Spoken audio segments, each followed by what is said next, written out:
Vasco passou perto. Depois de um primeiro tempo abaixo da crítica, o Fluminense reagiu. Apesar da derrota por 4-2 para a LDU, confiança para o jogo de volta na decisão da Libertadores. O gol que eu fiz, eu tenho quase certeza que foi o gol do título. Um técnico e a responsabilidade do favoritismo. Os desafios da seleção feminina de futebol nas Olimpíadas. Passadas rumo a Pequim, o maratonista Marilson dos Santos consegue o índice também nos 10.000 metros. Empate com o Bragantino e liderança garantida na Série B. O Corinthians segue invicto. Depois de dar apoio a Dunga, Pelé critica os jogadores da seleção. 50 anos atrás, quem criticaria Pelé? Em nossa série sobre a conquista da Copa de 58, o início do reinado do maior craque de todos os tempos. Boa tarde. Boa tarde. Não faz nem uma hora que os jogadores do Fluminense desembarcaram no Rio de Janeiro depois da derrota para a LDU no Equador. E apesar do resultado ruim, eles não demonstraram abatimento. Marcelo Correge. Foram 7 horas de viagem de Quito até o Rio de Janeiro. Após a derrota por 4-2 para a LDU ontem, na primeira partida da final da Libertadores, diretoria e comissão técnica chegaram a pensar na possibilidade de levar o Fluminense para a Granja Comari, em Teresópolis, no período que antecede a partida da próxima quarta-feira contra a própria LDU. Mas essa possibilidade foi descartada na chegada ao Brasil pelo técnico Renato Gaúcho. O meio-campo Thiago Neves mostrou confiança, mesmo com a derrota na primeira partida. O torcedor que não acreditar não tem que comparecer ao Maracanã. Eu acho que o torcedor tem que estar do nosso lado, tem que acreditar, porque o Fluminense vai lutar para isso. Ontem, após a partida em Quito, o técnico Renato Gaúcho já mostrava confiança no título. Eles têm uma vantagem de 2 gols, mas eu gostaria de lembrar vocês também que o São Paulo também, nós tínhamos que fazer 2 gols no São Paulo no Maracanã. E era o São Paulo. Nós fizemos 3. Nós tomamos um gol do Boca Juniors no segundo tempo. E em 30 minutos nós fizemos 3 gols no Boca Juniors. Então, volto a repetir, o torcedor do Fluminense não pode deixar de ir ao Maracanã na próxima quarta-feira. Um número que tem tudo a ver com Palmeiras, Santos e Flamengo no Campeonato Brasileiro. 399, Tino. 399 vitórias na história, Glenda. Quem será que chega às 400 nesta rodada, hein? O Palmeiras tem um ânimo extra. Você tem fé? O ciclista Frank Schleck, de Luxemburgo, tem. Não é à toa. Veja o que aconteceu pouco antes da linha de chegada.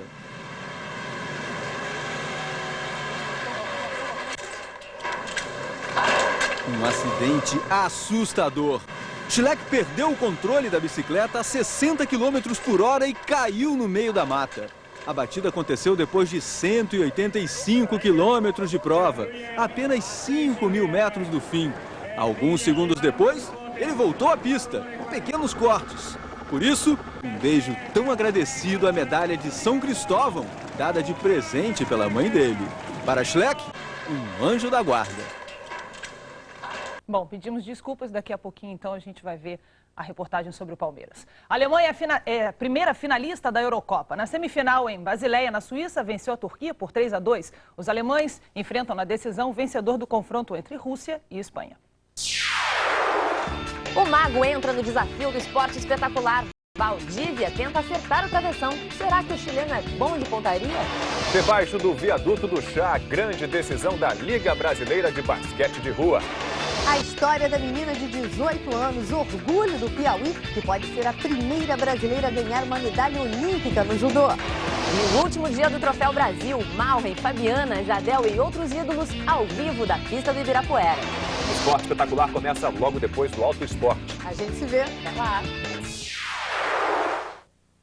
Um técnico que já participou de conquistas importantes do esporte brasileiro é atração nas Olimpíadas Universitárias.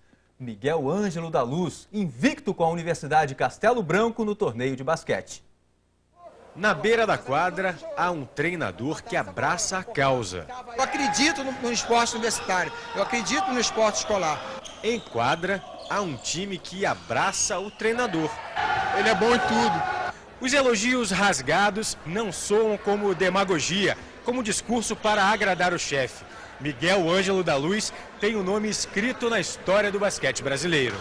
Austrália, 1994.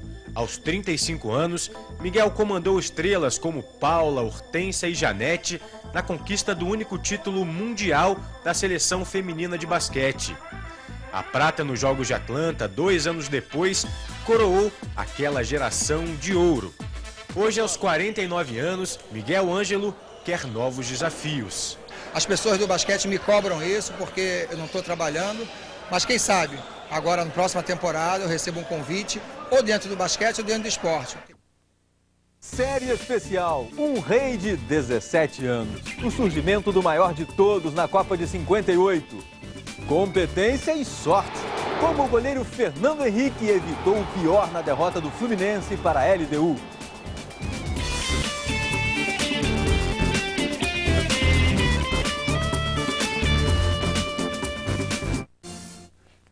É possível um goleiro levar 4 gols numa partida e ainda ser o destaque? Olha, Tino, para Fernando Henrique, melhor jogador do Fluminense ontem na derrota para a LDU e um dos melhores de toda a Libertadores, é possível.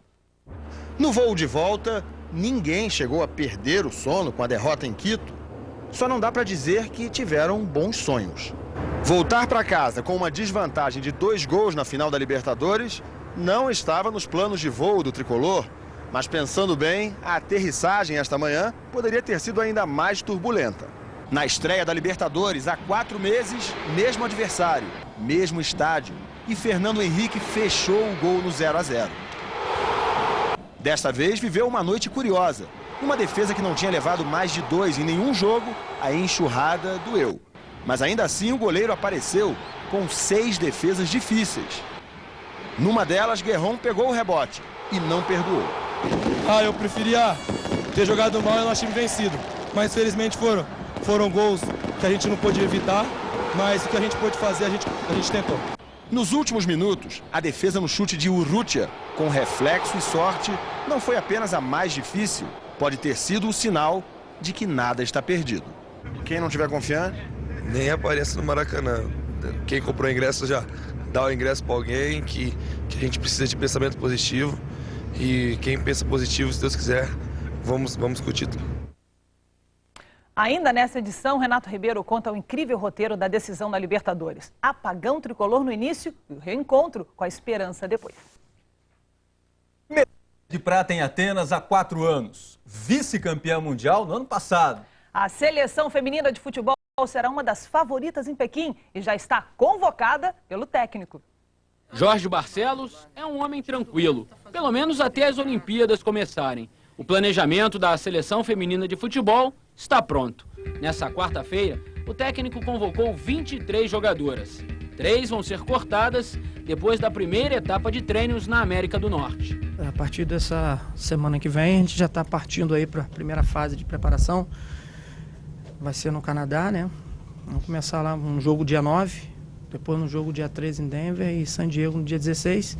Então essa primeira parte aí, né, de preparação tá bem planejada. Os 3 principais nomes da equipe, Marta, Cristiane e Daniela Alves, estão fora. O trio só se incorpora ao grupo na segunda fase de treinos na Suécia. Todas com obrigações. Ela sabe que tem que chegar muito bem, né? Já sabe que tem o percentual de gordura, tem todo aquele processo que se ela não fizer lá, ela vai sofrer aqui. Medalha de prata em Atenas, medalha de ouro no PAN do Brasil, vice-campeã mundial na China, retrospecto que faz das brasileiras grandes favoritas ao pódio olímpico. O ano passado foi maravilhoso. Sabemos que agora aquelas equipes que jogavam, que não se preocupavam taticamente com o Brasil, agora vão se preocupar. Por isso, Jorge Barcelos, no momento, ainda é um homem tranquilo. Pelé esteve em Brasília para o lançamento da exposição As Marcas do Rei, que traz peças do acervo pessoal do jogador. O atleta do século falou sobre seleção brasileira e a falta de amor à camisa amarela. Você vê que antigamente os jogadores morriam para ir para a seleção brasileira. Os caras faziam de tudo para ir. Hoje, os jogadores pedem para sair. Você vê a diferença de comportamento. Só isso. Amor à camisa não faltou aquele timaço de 58. Na quarta reportagem da série sobre o primeiro título mundial do Brasil, um gol histórico, Tino. O primeiro de Pelé em Copas do Mundo.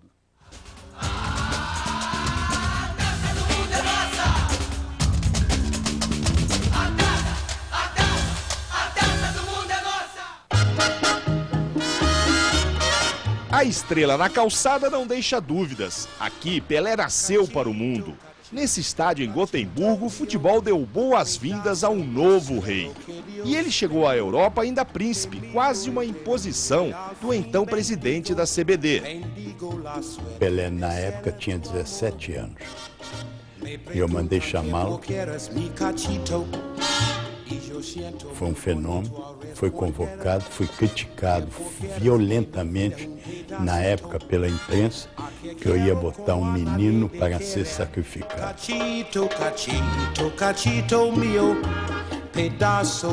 Ele era um jogador especial, já com 17 anos. Ele era um jogador que tinha a tranquilidade de um jogador maduro dentro da grande área. Porque o que ele fazia dentro da grande área, vamos supor, outro jogador, ou eu mesmo, matavam a bola no meio do campo, grande círculo, não tinha tanto problema. Porque ali não estava os jogadores querendo pegar e tudo, aí você matava uma bola com tranquilidade. Agora, o Pelé fazia isso lá dentro da pequena área, lá dentro da grande área. Tão pouca idade e já descobrindo um novo mundo e despertando a curiosidade das suecas. As menininhas lá que vinham brincar com a gente na concentração, tinham de botar a mão na cabeça para ver, pô, gostava da molinha, né? Com Pelé nasceria o mito da camisa 10, mas na Suécia ele usou este número por mera coincidência. Na época, a CBD enviou para a FIFA a relação dos atletas, sem especificar a numeração. Um secretário do comitê organizador foi quem acabou escolhendo aleatoriamente os números de cada atleta, sem saber as posições em que eles jogavam. O goleiro Gilmar, por exemplo, ficou com o número 3 e não com o número 1, o que seria o normal. Todo mundo achava que, como era no número que eu jogava no Santos, tal, que tinham dado 10 pelo Santos. Ou então que deram 10 porque começava naquela época, o goleiro era número 1 e eu era o 10 e o 11 era o ponto esquerdo. Mas não foi nada disso, diz que foi uma coincidência. Só não foi coincidência o único gol do jogo contra o país de Gales. O primeiro de Pelé na Copa, obra de um gênio que aflorava. É um gol para esquecer, uma das coisas que ficaram gravadas, o próprio Pelé, ele mesmo na entrevista, ele sempre fala isso. O dia que me deu a bola, deu passe, em vez de devolver, eu dei o drible, deu certo, mas mesmo assim a bola saiu prensada. E para mim foi, acho que um dos gols mais importantes da minha carreira, dos 1000 e poucos, porque ali eu fiquei com confiança, tinha certeza mesmo que era o titular da seleção brasileira. Na hora os caras quase me sufocaram lá dentro da rede. Quando eu fui buscar a bola na rede, depois deitei com a bola, aí começou a vir todo mundo. O estádio veio abaixo, um gol maravilhoso, um gol genial de um garoto. Terminada a série de jogos aqui em Gotemburgo, o Brasil então pegaria o trem aqui nessa estação para andar 500 quilômetros até a capital Estocolmo. Lá iria enfrentar a poderosa França, que tinha o artilheiro da Copa. Esse capítulo você acompanha amanhã aqui no Globo Esporte. Até lá!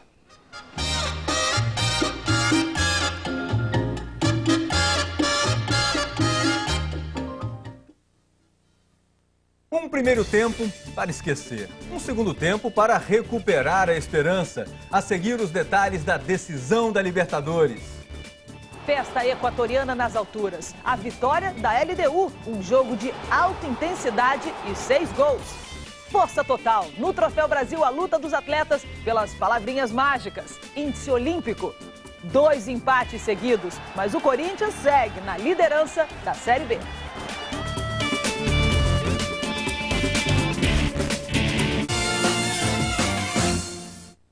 O Corinthians empatou a segunda partida seguida na Série B. Mesmo assim, continua líder, invicto, com 4 pontos a mais do que o Avaí. O Corinthians entra em campo com uma novidade. O Wellington Saci está de volta e na lateral esquerda. Mas é o Bragantino que assusta primeiro. Para cruza e depois do desvio de cabeça, Nunes manda para a rede. Mas o atacante estava impedido. Veja com o super tira-teima que Nunes está 64 centímetros adiantado. O Bragantino poderia ter marcado se o árbitro Claudinei Forati tivesse marcado falta de Chicão em Nunes. Ele puxou o pé do atacante lá dentro da grande área quando ele ia girar. Insatisfeito com o rendimento da equipe, o técnico Mano Menezes muda o Corinthians para o segundo tempo. Ataque mais forte com a Costa. Mas é o Bragantino que sai na frente. Pará cobra falta e Júlio César não chega. O Bragantino sofre um duro golpe. Moradei, que já tinha cartão amarelo, é expulso por reclamação. O golpe mais duro vem depois desta cobrança de escanteio. Da Silva agarra a Costa e o árbitro marca pênalti. Chicão assume a responsabilidade e não desperdiça. 1-1. A gente não é imbatível, né? A nossa equipe está liderando porque está fazendo por merecer. Empate que, ao meu ver, foi justo pelo que a gente apresentou, apesar de ter um pouquinho mais de volume. Marilson Gomes dos Santos foi o destaque no primeiro dia do Troféu Brasil de Atletismo. Ele confirmou a classificação para Pequim nos 10 mil metros. A busca pelo índice olímpico é o grande desafio dos atletas. São esportes diferentes em que todos querem a mesma coisa, desde muito cedo. Toda criança tem um sonho, assim, você assiste a Olimpíada pela TV e fala, um dia quero estar lá. Estar em Pequim depende de uma palavrinha que muitos ainda perseguem: índice. A marca estipulada pelo Comitê Olímpico para o atleta chegar às Olimpíadas. Mesmo quem não precisa correr atrás de uma vaga nas Olimpíadas, usa o Troféu Brasil como treino de luxo. É o caso de 2 corredores que vão estar na maratona em Pequim. Entre esses pés, José Teles de Souza e Marilson Gomes dos Santos. Nos 10 mil metros, José Teles desistiu. Marilson não. Valeu o esforço e a torcida da mulher Juliana. Bora, amor! Vamos lá, vida! Vida tá aos 30 metros, vida! Vambora! Ele venceu a prova. O maratonista tem índice olímpico para os 10 mil metros. Só não decidiu se vai disputar as 2 provas. E eu me sentindo bem, eu posso fazer o 10 mil como uma pequena preparação para a maratona. Maratona e 10 mil metros. Não importa, a torcida está pronta para gritar. Bora, maninho! Agora vamos ver a reportagem sobre o número que tem tudo a ver com Palmeiras, Santos e Flamengo no Campeonato Brasileiro. 399. Quem chegará primeiro a 400 vitórias? Com o problema do atraso dos salários resolvido, a única preocupação do momento é o Náutico. O Palmeiras tem 399 vitórias na história do Campeonato Brasileiro. Está atrás apenas do São Paulo, que tem 433, e do Internacional, com 422. Mas tem mais gente nesse ranking. Coincidentemente, Santos e Flamengo têm o mesmo número de vitórias do Palmeiras no Campeonato Brasileiro. Os 3 times jogam no fim de semana. Resta saber qual deles vai alcançar primeiro a vitória de número 400. Se não der no domingo agora, bom, tenho certeza que a 400 vai chegar. Não sei quando, mas vai chegar, né? O otimista Marcos de hoje pode ficar ainda mais bem-humorado se o time ganhar no domingo. O Fluminense não se abala. Acredita na conquista do título no Maracanã. E não dá mesmo para duvidar de um time que conseguiu viradas heróicas nessa Libertadores. Pois é, ontem uma atuação abaixo do que era esperado e derrota incontestável para a LDU em Quito. Uma festa nas alturas. A 2.800 metros do nível do mar, a torcida da LDU festeja sua primeira final de Libertadores, antes mesmo do início do jogo. E rapidamente teria mesmo que comemorar. Guerrón, craque do time, cruzou para o argentino Bieler fazer 1-0. Com 1 minuto e 37 segundos de jogo. Foi de desanimar. 4 minutos depois, a grande chance do empate, mas o Washington perdeu. Thiago Neves sofreu falta de Rutia, saiu mancando, não poderia cobrar. Tudo bem, se o gol equatoriano foi de um argentino, o Fluminense também tem seu irmão. E Conca deixou tudo igual. O alívio tricolor. Mas o time continuou errando em campo e irritando o Renato Gaúcho. Os piores 45 minutos do time na Libertadores. Aos 26 minutos, a primeira falta da equipe no jogo. Luiz Alberto em Bolanhos.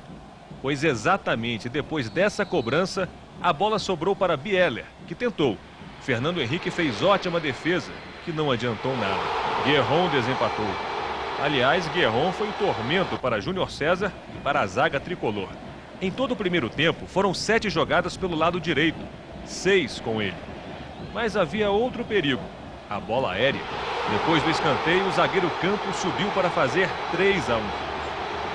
A única oportunidade do Fluminense, no meio do bombardeio da LDU, foi a bola na trave de Cícero. A essa altura, já se ouvia algo da arquibancada. No fim do primeiro tempo, mais um gol. De novo, bola parada.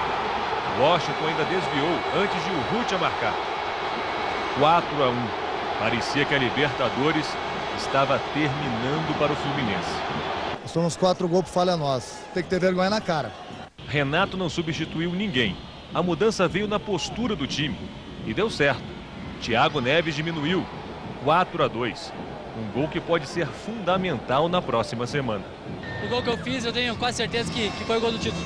O Fluminense passou a atacar mais e ainda assim tomava seus sustos, como nesse chute de Manso. E no fim do jogo, o chute de Urrutia poderia ter deixado os equatorianos com uma das mãos na taça. Mas Fernando Henrique deixou a desvantagem tricolor ficar em 2 gols. O gol do Thiago Neves e aquela defesa do Fernando, evitando o 5º gol da LDU, alguma coisa lá de cima me diz que o Fluminense vai ser campeão. O Fluminense terá que vencer por 3 gols de diferença no Maracanã para ser campeão sem depender de prorrogação ou pênaltis. Para os jogadores é difícil, mas não impossível. A mesma situação que nós jogamos no primeiro tempo, mal, horrível, que tem que ser apagada. Todo mundo, não sei onde estava, no mundo da lua, sei lá. Esse que foi o nosso primeiro tempo. Da mesma forma que nós tivemos nosso primeiro tempo, eles podem ter lá. Então, futebol, tudo pode acontecer. 4-2 não é um resultado seguro para ele sabe muito bem disso. Então, lá no Rio de Janeiro, a gente vai tranquilo, Que a torcida do Fluminense não deixe de ir ao Maracanã, porque quem deixar de ir, vai deixar de ver muita coisa. O que ninguém quer ver de novo, nem Renato, é uma atuação como a do primeiro tempo. A esperança tricolor está num time diferente, fortíssimo na Libertadores. O Fluminense do Maracanã.